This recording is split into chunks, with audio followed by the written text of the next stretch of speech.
अस्सलाम वालेकुम रहमतुल्लाह। माय नेम इज़ मोहम्मद हारून। जैसा कि हमने स्टार्ट किया हुआ था किंगडम एनिमेलिया, ऑलरेडी हमारे दो फाइलम हो चुके हैं, फाइलम पोरीफेरा और फाइलम नाइजीरिया। आज थर्ड वन हम फाइलम स्टार्ट करने लगे हैं, प्लेटीहेल्मिन्थिस। प्लेटीहेल्मिन्थिस का दूसरा नाम है फ्लैट वर्म। फ्लैट कहते हैं चिपटे, ठीक है। ये चिपटे वर्म्स हैं। हम इन्हें फ्लैट क्यों कहते हैं? क्योंकि इनकी जो बॉडी है डॉर्सो वेंट्रली फ्लैट होती है। इनकी बॉडी बेटा क्या होती है? डॉर्सलो वेंट्रली फ्लैट। डॉर्सलो वेंट्री फ्लैट का क्या मतलब है? हमने बेसिक लेक्चर में ये चीज़, ये जो बेसिक डेफिनेशंस हैं इनके बारे में हमने पढ़ा था। डॉर्सल सरफेस उसको कहते हैं जो साइड ज़मीन की तरफ होती है बेटा, उसको वेंट्रल साइड कहते हैं, और उससे अबव या अवे जो साइड है उसको हम डॉर्सल सरफेस। उसके बाद जो उसकी साइडें हैं इनको हम क्या कहते हैं? लैटरल साइड कहते हैं। अब एक बॉडी ऐसी है जो डॉर्सल साइड से भी फ्लैट है और वेंट्रल साइड से भी फ्लैट है, इसको हम कहते हैं डॉर्सो वेंट्रली फ्लैट बॉडी, ठीक है। अच्छा, ये आपको किसके अंदर देखने को मिल सकती है? शार्क्स वगैरह जो हैं, फिशेस वगैरह, फिशेस के अंदर वैसे नॉर्मल जो फिशेस होती है ना, उनके अंदर अगर देखा जाए तो वो लेटरली फ्लैट होती है, ठीक है। साइडों से फ्लैट होती हैं। लेटरल साइड पे हमें उनकी फ्लैट बॉडी इस तरह होती है ना, उनके अंदर ऐसी लोकोमोशन होती है, तो वो साइडों से, तो इसको हम कहते हैं लेटरली फ्लैट। लेकिन जो हमारे पास स्कैट्स हैं और रेज वगैरह हैं, उनकी अगर बॉडी को देखें ना तो उनकी बॉडी जो है वो डॉर्सली और वेंट्रली फ्लैट होती है। ये आप लोगों ने याद रखना है। फिशेस के अंदर दो तरह की हमें जो है ना फ्लैट बॉडी नजर आती है। लेटर आम जो मोस्टली फिशेस हैं उनके अंदर लेटरली यानी साइडों से फ्लैट होती है बॉडी, उनकी उनकी ऐसे होती है ना बॉडी, क्लियर। और जो बाकी दूसरी है हमारे पास स्कैट्स वगैरह, उनके अंदर हमें डॉर्सल और वेंट्रल साइड से बॉडी जो है वो फ्लैट नजर आती है। तो इनके अंदर भी, प्लेटीहेल्मिन्थिस के अंदर भी हमें डॉर्सल और वेंट्रल साइड से फ्लैट बॉडी नजर आती है, इसलिए हम इनको कहते हैं फ्लैट वर्म्स। अब ये क्या चीज है? अगर आप एक पत्ते को देखें ना, एक पत्ते को या रिबन को, तो वो भी ऐसे होता है। डॉर्सल जो उसकी डॉर्सल साइड है वो भी फ्लैट होती है और वेंट्रल साइड भी फ्लैट होती है। इसी तरह अगर आप सिंपल रिबन को देखें तो वो भी डॉर्सल सरफेस से फ्लैट होता है और वेंट्रल सरफेस से, ठीक है। तो पेज की तरह की बॉडी होती है। ये जो हमारे पास सिंपल पेज होता है ना जिसपे हम रिटन वर्क करते हैं, इस तरह की इनकी बॉडी होती है, इसलिए इन्हें कहते हैं फ्लैट वर्म्स।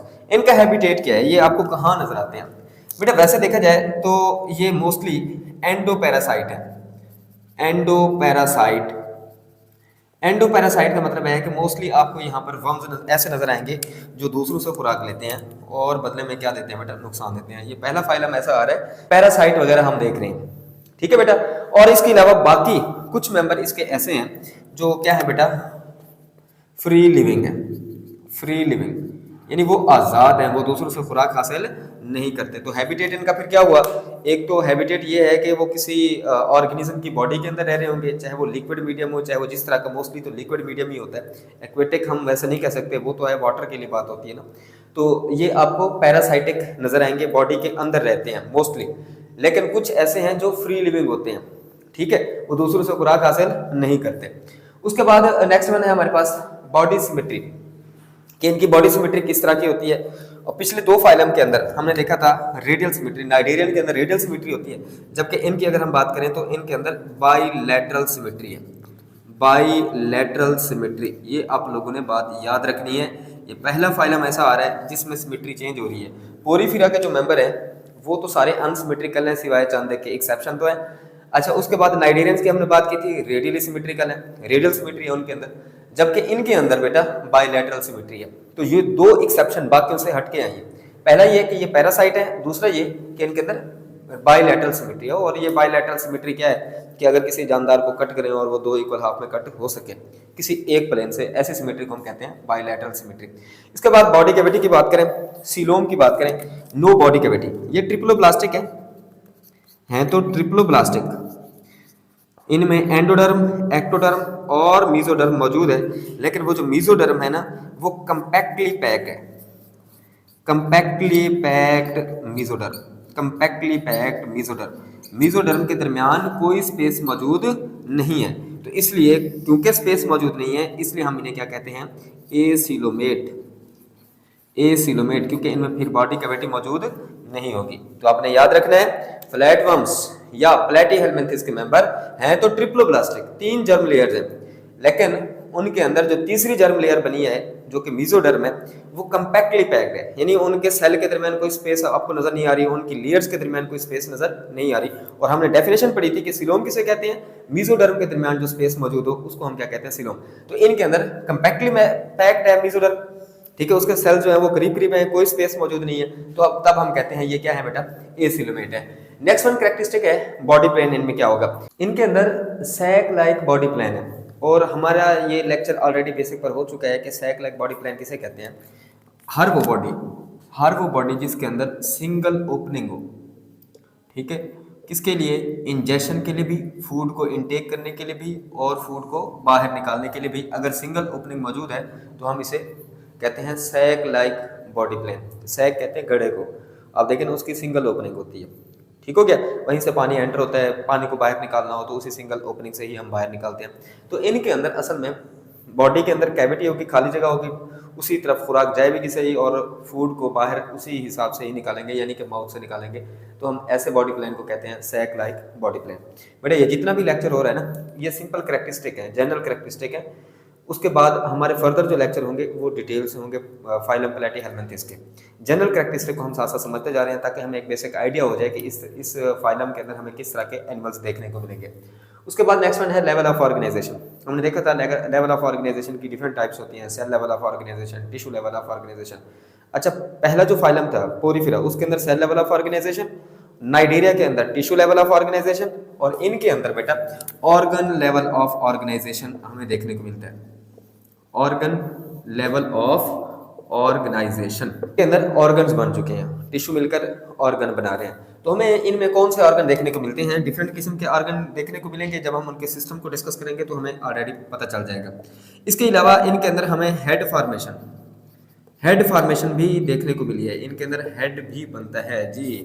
तो हेड एक अलग हिस्से के तौर पर हमें यहाँ पर देखने को मिलेगा, जो कि नाइडेरियन के अंदर हमें ये देखने को नहीं मिला था। इससे पहले हमारे पास फाइलम पोरीफेरा के अंदर भी देखने को नहीं मिला था। हेड फॉर्मेशन जिसे हम सेफलाइजेशन कहते हैं, ये भी हमें देखने को मिलता है किसके अंदर, प्लेटीहेल्मिन्थेस के अंदर। इसके अलावा डाइजेशन कैसे होती है, डाइजेशन वैसे देखा जाए तो डाइजेशन किस में होती है, डाइजेस्टिव सिस्टम में, ठीक है। तो इनके अंदर जो डाइजेस्टिव सिस्टम है खास तौर पे है तो ऑर्गन ही होंगे, स्पेसिफिक सिस्टम यहाँ पर नहीं होगा। यहाँ पर इंटेस्टाइन एक ऑर्गन है, जाहिर बात है। तो इंटेस्टाइन इनके अंदर डाइजेशन के लिए स्पेसिफिक होती है। अब किसके अंदर ये इंटेस्टाइन होंगी, खास तौर पे जो हमारे पास फ्री लिविंग हमारे पास प्लेटीहेल्मिन्थेस के जो मेंबर हैं, जैसे कि हमारे पास हो गया प्लेनेरिया वगैरह। तो प्लेनेरिया के अंदर हमें ये प्रेजेंट होता है क्या, इंटेस्टाइन देखने को मिलेगी, ठीक है। ये किसके अंदर देखने को मिलेगी, फ्री लिविंग के अंदर। जबकि अगर हम बात करें पैरासाइटिक इसके जो मेंबर्स हैं, जो एंडोपैरासाइट के तौर पर रहेंगे, उनके अंदर नो इंटेस्टाइन, उनकी बॉडी के अंदर हमें कोई इंटेस्टाइन देखने को नहीं मिलती। तो ये जो खुराक को डाइजेस्ट करने का प्रोसेस है ना, ये हमें किस में देखने को मिलता है, खासतौर पे जो फ्री लिविंग होंगी, बाकियों के अंदर हमें देखने को नहीं मिलेगा। इसकी रीज़न इंशाल्लाह आने वाले लेक्चर्स में ये मैं साथ साथ डिस्कस करूंगा, तब हमें इसकी रीज़न भी समझ आ जाएगी कि ऐसा क्यों है कि फ्री लिविंग के अंदर तो डाइजेस्टिव सिस्टम है, सिस्टम तो नहीं है, सारी बात है, इंटेस्टाइन है, क्लियर। तो इनमें इंटेस्टाइन है बेटा, क्योंकि इनमें ऑर्गन लेवल ऑफ ऑर्गेनाइजेशन है, ऑर्गन सिस्टम नहीं बने। तो बाकियों के अंदर क्यों नहीं है, ठीक है, या पैरासाइट के अंदर क्यों हमें इंटेस्टाइन देखने को नहीं मिलती। तो ये डाइजेशन सिंपल आप लोगों ने याद रखनी है, इंटेस्टाइन के थ्रू होती है, और ये इंटेस्टाइन फ्री लिविंग में होगी, बाकी पैरासाइट के अंदर इंटेस्टाइन मौजूद नहीं होगी। उसके बाद नेक्स्ट वन है एक्सक्रीशन। किस चीज की एक्सक्रीशन, नाइट्रोजीनियस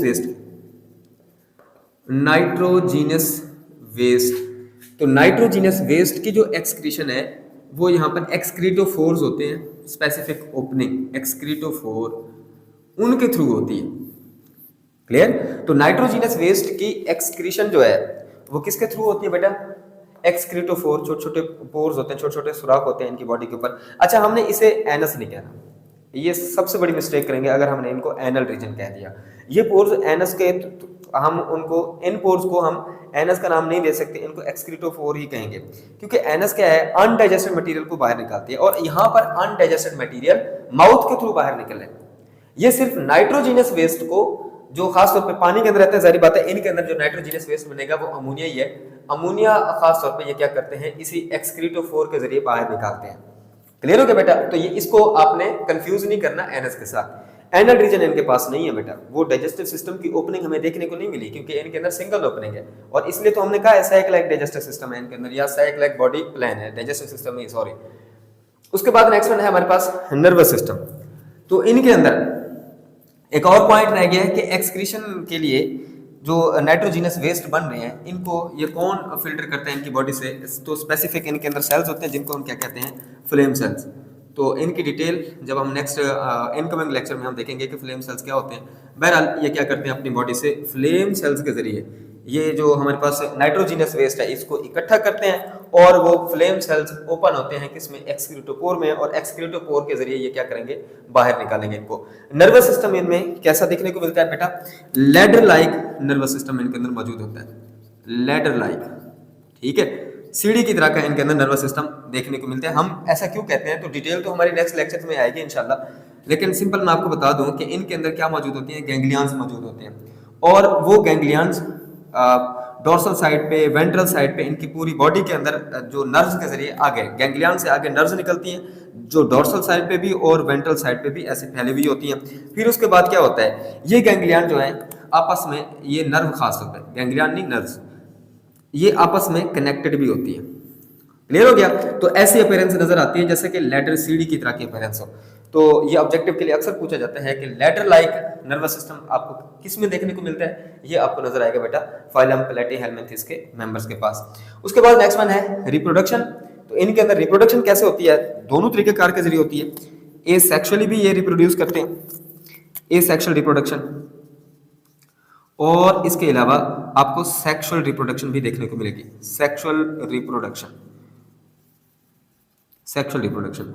ए सेक्सुअल रिप्रोडक्शन किसके थ्रू होती है, तो ए सेक्सुअल रिप्रोडक्शन बेटा दो प्रोसेस हैं, एक तो फ्रेगमेंटेशन, फ्रेगमेंटेशन के जरिए, और इसके अलावा दूसरा है हमारे पास, एक तो फ्रेगमेंटेशन के जरिए, दूसरा है बेटा बाइंड्री फिशन के जरिए। बाइंड्री फिशन के जरिए भी इनके अंदर क्या होती है बेटा, रिप्रोडक्शन होती है एसेक्सुअली। सेक्सुअल रिप्रोडक्शन खासतौर पे इनके अंदर वही है, स्पर्म भी बनेंगे और इसके अलावा एग्स बनते हैं, और इनकी फर्टिलाइजेशन से बनता है जाइगोट, और जाइगोट से आगे बनते हैं लार्वा, तो लार्वा से आगे क्या बनते हैं बेटा, अडल्ट बनते हैं, लार्वे से आगे क्या बनेंगे, अडल्ट बनेंगे। तो ये हमने सारी बातें याद रखनी है कि रिप्रोडक्शन सेक्सुअल प्रोसेस के जरिए और एसेक्सुअली दोनों तरीकों के जरिए यहाँ पर रिप्रोडक्शन। नेक्स्ट वन है रेस्पिरेशन, कि इनके अंदर रेस्पिरेशन कैसे होती है। तो इनमें कोई रेस्पिरेटरी सिस्टम आपको यहाँ पर देखने को नहीं मिलता। फिर रेस्पिरेशन किसके जरिए होगी, सिंपल डिफ्यूजन के जरिए होगी। तो जो भी गैसेस एक्सचेंज होगा, गैसों का तबादला होगा, तो वो डिफ्यूजन के प्रोसेस के जरिए होगा। ऑक्सीजन वगैरह लेनी हो जो हमें नज़र आते हैं एक्वेटिक इन्वायरमेंट में, प्लेनेरिया वगैरह जो हमें देखने को मिलते हैं ना एक्वेटिक इन्वायरमेंट में, वहाँ पर वाटर से वो क्या करेंगे, ऑक्सीजन को इनटेक करेंगे, कार्बन डाइऑक्साइड छोड़ेंगे। इसके अलावा जो दूसरे हैं हमारे पास जो एंडोपैरासाइट हैं, वो हमारी बॉडी से ही वो ऑक्सीजन को इनटेक करेंगे और इसके अलावा वहीं पर कार्बन डाइऑक्साइड को निकालेंगे। तो ये सिंपल आज एक जनरल करेक्टरिस्टिक पे फाइलम प्लेटीहेल्मिन्थस की हमने जनरल कैरेक्टरिस्टिक देखी हैं, जिसमें डिफरेंट किस्म के हमने habit, body symmetry, body cavity, body plan, level of organisation, digestion, respiration, ये छोटे छोटे पॉइंट्स हमने डिस्कस किए। सिंपल आज का सिर्फ एक टच था, ताकि आप एक ही लेक्चर में अगर गो थ्रू करें ना तो आपको बहुत सारी बातें साथ साथ क्लियर हो जाए। लेकिन कल से इंशाल्लाह फिर नेक्स्ट लेक्चर से खास तौर पे हमने जो डिफरेंट किस्म के हमें इनमें एक्सक्रीशन है, रिप्रोडक्शन है, बॉडी वॉल कैसी है, ये डिटेल जो टॉपिक हैं जो एग्जाम में खास तौर पर पूछे जाते हैं, तो उनको हमने डिस्कस करना है। आज के लिए बस इतना ही, इजाज़त दीजिए, अल्लाह हाफ़िज़।